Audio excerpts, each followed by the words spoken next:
गांव के रहने वाले कपड़े का व्यापार करते थे। 9 इकट्ठे होकर गए,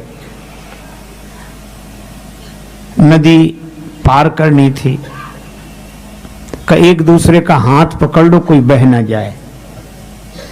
हाथ पकड़ लिया, नदी पार कर गए। कहा कि अब संभाल लो, 9 के 9 हैं कि नहीं, कोई बहा तो नहीं। तो उन्होंने गिनना शुरू किया। जो भी गिने वो अपने को न गिने। 1 2 3 4 5 6 7 8 करके रह जाए। फिर दूसरा गिने, वो भी 8 ही गिने, अपने को न गिने।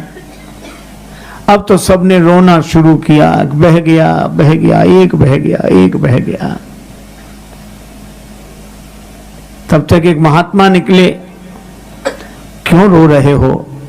हम लोग 9 आए थे, एक बह गया। अब महात्मा ने देखा कि तो 9 के 9 खड़े हैं। महात्मा बोले नहीं, 9वां यही है, बहा नहीं है।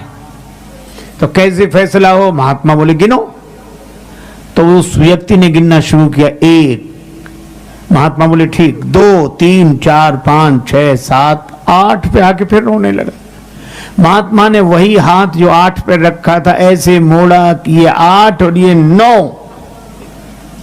अरे मिल गया मिल गया मिल गया मिल गया महाराज, आपकी कृपा से मिल गया, आपकी कृपा से। तो वो लोग गया कहां था जो मिल गया? हम लोग सोचते हैं ज्ञान से मुक्ति मिलती है, पर ज्ञान से मुक्ति नहीं मिलती है। ज्ञान से यह पता लगता है कि हम मुक्त हैं, मुक्त तो हैं ही, पर बिना ज्ञान के अनुभव नहीं होता। एक आदमी के पास कुछ गधे थे, उसने सभी गधों को बांधा जैसे रोज बांधता था। एक गधे की गले की रस्सी खो गई, उस गधे का कान पकड़े बैठा था। एक महात्मा निकले, भगत जी कैसे बैठे हो? कहा कि महाराज इस गधे के गले की रस्सी खो गई है, इसीलिए इसको कान पकड़े बैठा हूं मैं, इसका कान पकड़े बैठा। महात्मा बोले गधे को बांधने के लिए भी रस्सी की जरूरत? महाराज फिर इसे बांधे कैसे? बोले ऐसे ही बांध दो बिना रस्सी के। महात्मा तो चले गए, उसने वैसे ही किया, रस्सी थी नहीं, पर खूंटे से ऐसे लपेटा दिया, ऐसे खींचा, फिर उसके गले में लपेट कर ऐसे बांध दिया। और गधे ने समझ लिया कि हम बंध गए। वो गधा कैसा जो इतना भी न समझे, उसे भी तो अपने नाम की सार्थकता सिद्ध करनी थी। और गधे तो हिले, वो हिला ही नहीं, रात भर वहीं। सवेरे उस आदमी ने सब गधों के गले की रस्सी खोली, उसे बांधा ही नहीं था जो खोलता। अब उस गधे को वो डंडा मारे, डंडा मारने से गधा वहीं हिले, चले नहीं। वो बड़ा परेशान महात्मा जी के पास गया, महाराज क्या चमत्कार कर दिया आपने, वो गधा बंधा है। महात्मा हंसे, कोई चमत्कार नहीं, गधों के लिए तो हर बात चमत्कार हो जाती है। उसे खोला था कि नहीं? का उसे बांधा ही कब था? का जैसे बांधा था वैसे ही खोल दो। वो गया, उसने खोल दिया और गधे ने समझ लिया कि हम मुक्त हो गए, चल दिया। अब आप ये बताओ बंधा ही कब था? पर बंधने का जैसे भ्रम था उसके मन में, उस भ्रम की निवृत्ति गुरुदेव का ज्ञान कर देता है। वह तो मुक्त था ही, मुक्त है, मुक्त है, मुक्त है। एक आदमी गया चश्मे की दुकान पर, तो डॉक्टर ऐसे ही कर रहा था, तुम्हारी आंख खराब, बैठो। वो लेंस लगाता, पढ़ने में आया, पहले से थोड़ा ठीक है, दूसरा हाँ अब कुछ ठीक है, तीसरा हाँ ये बिल्कुल ठीक है। डॉक्टर कहता पैसे जमा करो, परसों चश्मा ले जाना। सबके चश्मे ऐसे ही बन रहे थे। पर आश्चर्य, एक आदमी ने देखा कि चश्मा लगते 2-3 लेंस लगते ही आदमी पढ़ने लगता है, तो वो भी जाके बैठ गया। हमारी भी आंख, अब लगाया लेंस, पढ़ने में आया, कुछ नहीं, पहले ही जैसा है। दूसरा लगाया, पहले ही जैसा है। तीसरा, चौथा, पांचवा, छठवां, सातवां लेंस लगाया, पहले ही जैसा है। तो चश्मे वाला हैरान होकर पूछने लगा कि पढ़े भी हो? पढ़े भी हो? तो कहने लगा कि पढ़े होते तो चश्मे की दुकान पे ही काहे को आते? हमने तो सुना कि चश्मे से पढ़ते हैं लोग। तब उसने कहा कि चश्मे से तो पढ़ते हैं, पर चश्मे से ही नहीं पढ़ते। पढ़ाई भीतर होनी चाहिए, तब चश्मे से बाहर दिखाई देती है। और इसी तरह जिन्होंने परमात्मा को पढ़ लिया है, उनके नेत्रों से सर्वत्र परमात्मा ही परमात्मा दिखाई देता है। तो सकल एक ते एक सचेता, पर एक अलग है सबसे। सबकर परम प्रकाशक जोई, राम अनादि अवधपति सोई। एक आदमी मरने लगा, मरते मरते उसने एक वसीयत लिखी कि मेरी संपत्ति का बंटवारा इस तरह हो, आधी संपत्ति बड़े बेटे को, चौथा हिस्सा छोटी बेटी को, छोटे बेटे को पांचवा हिस्सा बेटी को। मर गया। कुछ दिन बाद लोग बैठे, वसीयत निकाली गई। तो कहा छोड़ क्या गया है जिस पे बंटवारा करें? कहा वसीयत के संपत्ति के नाम पर छोड़ गया था 19 ऊंट। अब बांटो 19 ऊंटों को, आधी आधी संपत्ति बड़े बेटे को और चौथा हिस्सा छोटे बेटे को, पांचवा हिस्सा बेटी को। पंच बोले एक काम करो, ऊंटों को बेचकर रुपया बांट दो। पर घर वाले बोले नहीं, जो लिखा है वही, जो लिखा है वही होना चाहिए। पंच बोले ये तो हम कर ही नहीं सकते, क्या करें? तब तक एक ऊंट वाला अपने ऊंट पर बैठकर आया। उसने 19 ऊंट खड़े देखे, अपना ऊंट भी रोक दिया कि इतने ऊंट क्यों खड़े हैं? लोगों ने बताया कि मरने वाला मर गया, हमारे लिए मुसीबत कर गया, ये 19 का बंटवारा कैसे हो?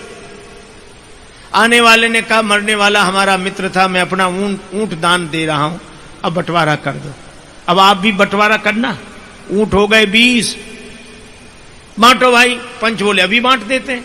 आधा हिस्सा बड़े बेटे को, तो 20 के आधे 10 दिए गए बड़े बेटे को, और चौथा हिस्सा छोटे बेटे को, तो 20 का चौथा हिस्सा 5 दिए गए छोटे बेटे को, 10 5 15। अब पांचवा हिस्सा बेटी को, 20 का पांचवा हिस्सा 4 ऊंट दिए बेटी को, 10 5 15 4 19। 20 में ऊंट वाला बोला हमारा हमको दे दो, तुम्हारा बंटवारा नहीं हो रहा था सो हो गया।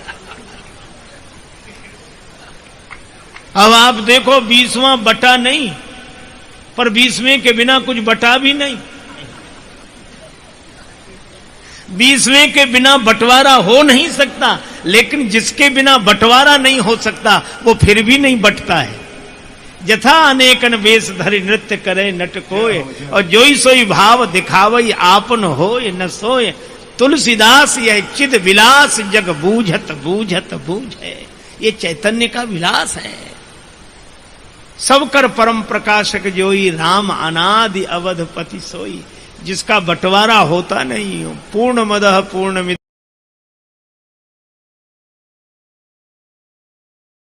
जून का महीना, दोपहरी का समय, एक राहगीर प्यासा किसी कस्बा नुमा गांव से निकला। न कोई पौशाला, न नल, न कुआं। प्यास जोर की लग रही थी। तब तक एक मकान का दरवाजा खुला था। एक सज्जन बैठे थे, सुराही रखी थी, सुराही के ऊपर गिलास। उसको लगा यहाँ पानी मिल जाएगा, चला गया। बोला बाबूजी बाबूजी बड़े जोर की प्यास लगी है, पानी मिल जाएगा। उस आदमी ने अभिमान के बोझ से झुकी हुई गर्दन ऊपर उठाई। क्या क्या पानी मिल जाएगा? तुम्हें हम पानी पिलाने वाले लगते हैं?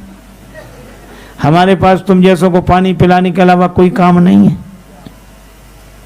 यहाँ कोई नल है, पौशाला है, कुआं, चले आए पानी पिला दो, पानी पिला दो। हाँ, देखते नहीं है एक शरीफ आदमी का घर है।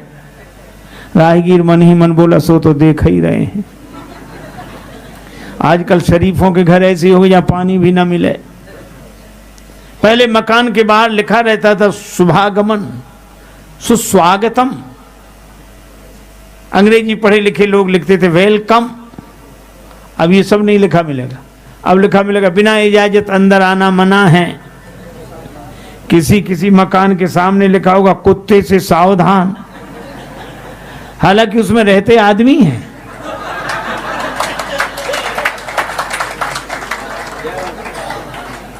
रहते आदमी, कुत्तों से सावधान किया जाता है।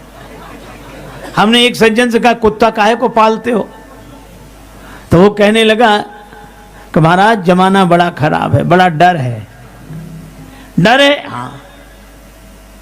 उस दिन मैंने सोचा कि आज आदमी आदमी से डर रहा है, आज आदमी आदमी से डर रहा है और आदमी से आदमी की रक्षा कुत्ता कर रहा है, और हम अपने को आदमी कहते हैं। भगवान राम के चरित्र से मानवता आती है। आज आदमी को डर के आदमी का।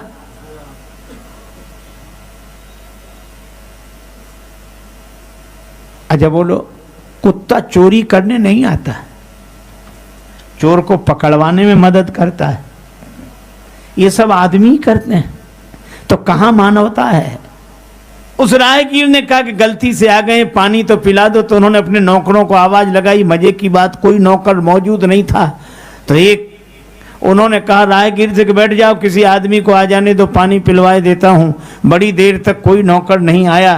तो उसने कहा कि बाबूजी अब तो प्यास के मारे प्राण जा रहे हैं। कह दिया ना किसी आदमी को आ जाने दो, पानी पिलवाए देता हूं। वो आदमी हाथ जोड़ के बोला राहगीर के बाबूजी थोड़ी देर के लिए तुम ही आदमी बन जाओ तो कुछ हर्ज है? क्या करेगा प्यार वो भगवान से, क्या करेगा प्यार वो ईमान से। जन्म लेकर गोद में इंसान की कर न पाया प्यार जो इंसान से।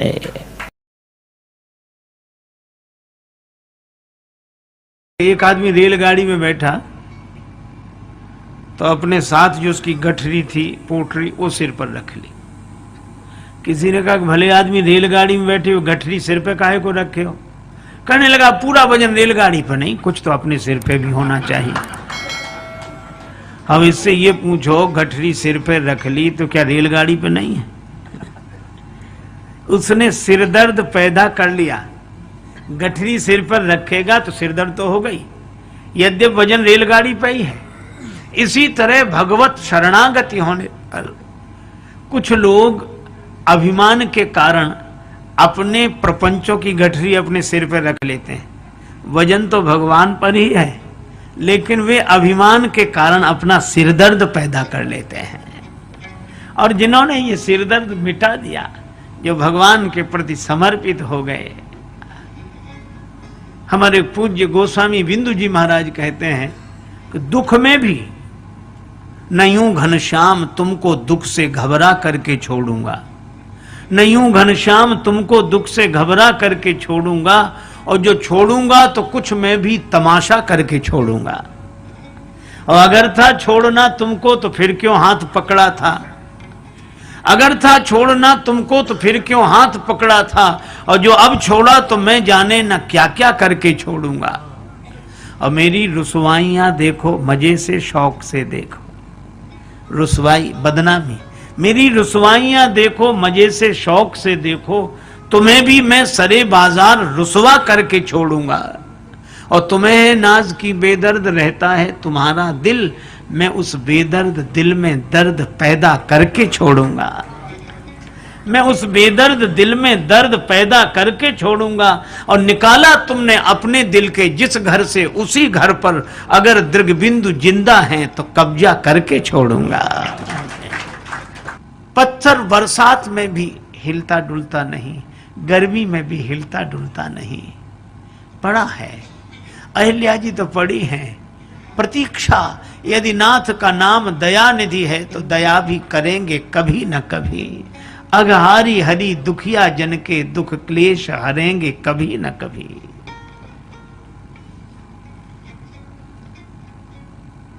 जहां व्याध अजामिल का घर है, जहां गीध निखाद का आदर है, उसी वेश में, उस घर में हम जा ठहरेंगे कभी ना कभी। वही वेश बना के उसी घर में हम जा ठहरेंगे कभी ना कभी। जिस रूप की शोभा सुहावनी है, जो छटा अतिशय मन भावनी है, उसी रूप सुधा से स्नेहियों के दृग प्याले भरेंगे कभी न कभी।